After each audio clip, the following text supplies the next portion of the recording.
tunggu terjal baru licin kalau musim hujan. Jadi bagi teman-teman dong yang mau ke Taeno, air terjun Taeno, pikir kalau mau datang. Kalau yang lu tuh ada saki-saki, mending stop datang sudah. Tapi kalau yang masih bisa, oke lah, boleh.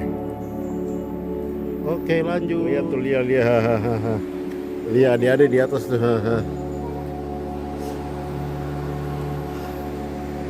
Lihat tuh yang mau datang pikir-pikir.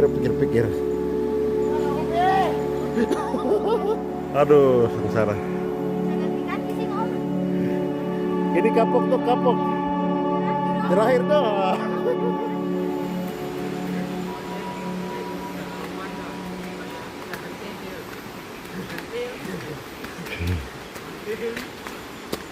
Semangat. Lapar Aram.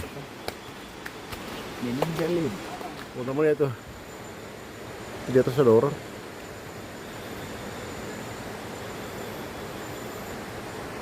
Ini benar-benar di tengah-tengah hutan. Aduh.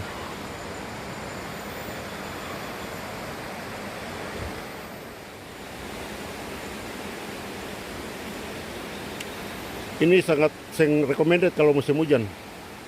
Mending di rumah teman-teman, nanti kalau mau datang selesai musim hujan baru datang. Sampai di Taeno, di air terjunnya.